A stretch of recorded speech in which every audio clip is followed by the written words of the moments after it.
Tapi itu adalah doa Yesus dalam konteks insaninya.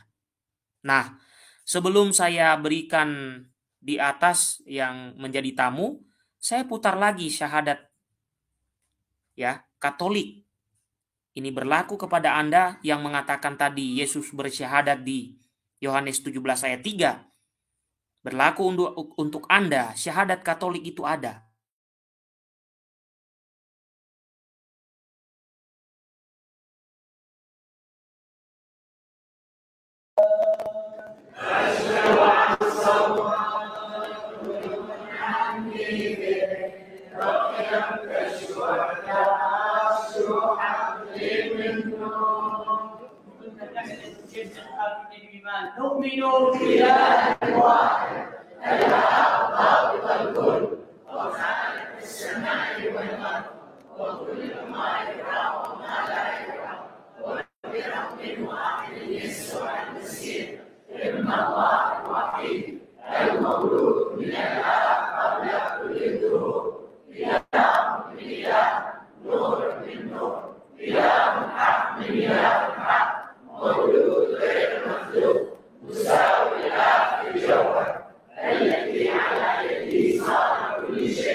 Tersendat-sendat ya. Ya, baik Bapak Ibu. Nah, kita sudah melihat bahwa memang yang disampaikan oleh pemuda tadi itu sama sekali tidak benar ya. Karena Yesus tidak mungkin ya, dia berdoa malah dia bersyahadat gitu ya. Oke. Itu dia berdoa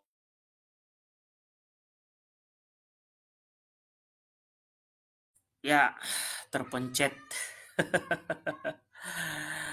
YouTube ya. Oke, baik Bapak Ibu, silakan masuk ke dalam bagi yang mau berdiskusi, mau ngobrol, karena saya sudah selesai menjelaskan bagian itu. Ya, ya, Pak Muarah, ya, mati lampu Pak. Di sini mereka suka main-main lampu soalnya. Tadi beberapa kali nyala, mati tiba-tiba, nggak tahu kenapa. Oke, silakan Pak. Bapak-bapak yang mau bergabung, kalau enggak saya tutup ini. Ini saya sudah kepanasan ini. Karena mati lampu semuanya. Ini gelap ini di tempat saya. Hanya ada satu lampu yang menyimpan arus. Oke, baik Bapak Ibu ya, kita lanjut sedikit lagi. Kalau nanti tidak ada memang yang bergabung, maka saya akan tutup live-nya. Ya Bapak Ibu, dari ya kisah seorang pemuda tadi, ya kita bisa ya mengetahui bahwa ya banyak orang yang salah paham mengenai kitab suci, ya karena hanya mencomot-comot ayat, ya hanya mencomot-comot ayat. Nah, maka dari itu kita menegang ini sehingga tidak sembarangan, ya. Baik, selamat malam, Pak.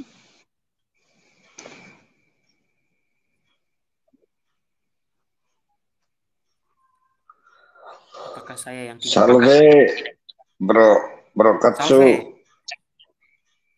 Suara saya terima bagus nggak, bro? Iya, kedengaran, sangat jelas. Silakan. Ya, saya mau komentar itu yang ngaku dari Katolik itu pernah saya nonton berapa kali itu. Jadi, tapi saya yakin bro, itu bukan dari Katolik kayaknya itu. Ya kalau menurut analisa saya sih hanya ngaku-ngaku Katolik. Kalau memang ngaku-ngaku, kalau Katolik itu kan paling tidak kan dia meyakini itu. Aku percaya gitu loh. Apa namanya tadi? Syahadat ya. syahadat Ya, kita itu kan syahadat para rasul atau credo. Ya, kredo, iya. Kan menjadi pertanyaan saya kok dia bisa bisa kok menyatakan Allah yang esa itu Allah SVT kalau menurut dia itu loh. Itu yang saya juga ya itu kan pilihan dia Mas Bro, ya kan? Itu pilihan dia. Hanya yang disayangkan ketika kalau udah itu tuh kan mereka selalu buat framing gitu loh. Itu yang saya kadang-kadang bingung ya. Jadi harapan saya ya jangan generasi muda ini jangan terjebak lah. Soalnya banyak itu ada yang dari bekas mes dinar lah. Gitu loh bro. Ada video-video lain gitu. Ada yang bekas mes dinar masuk itu mualaf dapat hidayah. Jadi kalau saya yakin sih ya bisa juga ya, bisa juga dari itu bisa juga itu hanya trik lah kalau buat saya karena saudara-saudara kita di sana kan biasanya buat buat trik-trik seperti banyak hal seperti Paulus kedua terus sebelum Yohanes Paulus kedua terus sebelum itu tuh yang sekarang udah tua itu sebelum Fransiskus itu eh, Benediktus. Pak Benediktus itu kan dikabarkan mualaf itu tahu-taunya jadi ya kita memaklumin aja lah. Jadi yang saya aneh begini bro, tanpa Alkitab mereka akan punah. Makanya itu dengan Alkitab itu untuk memperkuat iman mereka gitu loh bro. Kalau menurut analisa saya selama ini,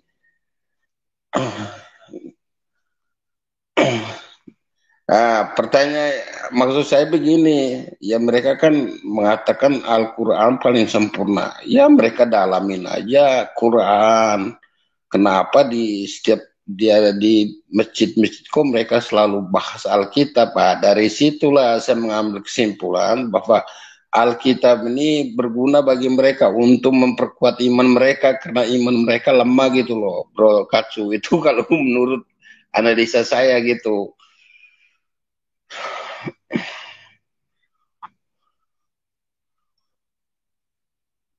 Ya, oke. Begitu saja Paman atau Iya, silakan ke yang lain ke oke, Pak, baik. Pak Murid, Pak Ivan. Pak Ivan. Ya, Pak Ivan, Pak Murid ada. Ya, oke. Ya, selamat malam Paman Ivan. Malam Bro ya, Halo Pak Hiti dan Pak Murid, Paman Ivan, teman-teman di live selamat malam. chat. Selamat malam, salam, salam sejahtera untuk kita semua. Ya, salam.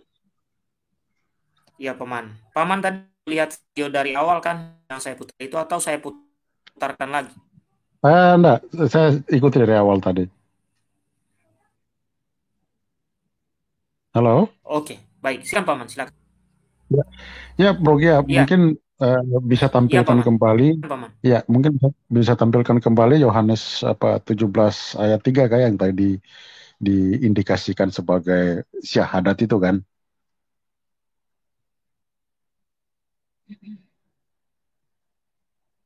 Halo Bro ya?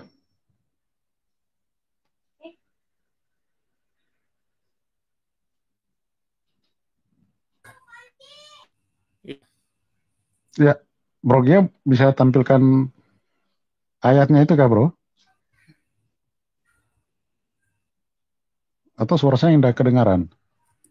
Bisa, bisa, bisa. Sebentar, Ya, oke. Gimana Bro? ya. Sebentar Paman. Saya angkat. Sebentar.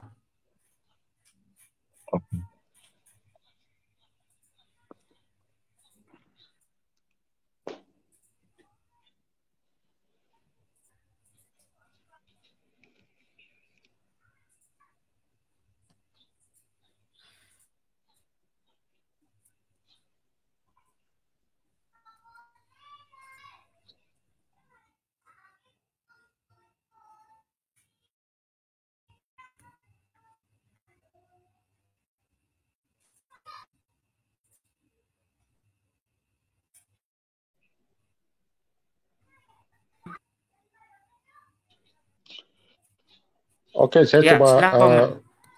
ya saya baca ayatnya ya.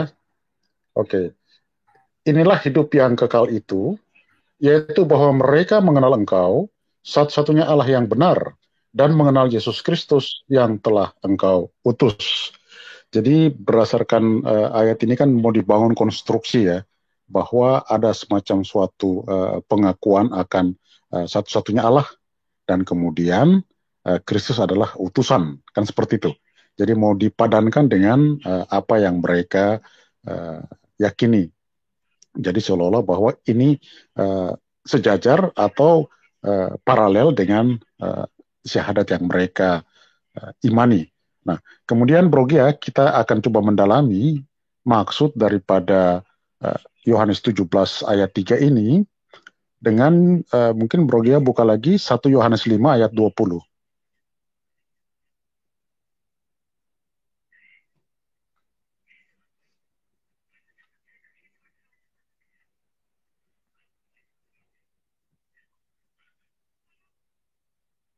1 Yohanes 5 ayat 20. Ya, ayat yang ke-20 Bro ya. 1 Yohanes 5 ayat 20.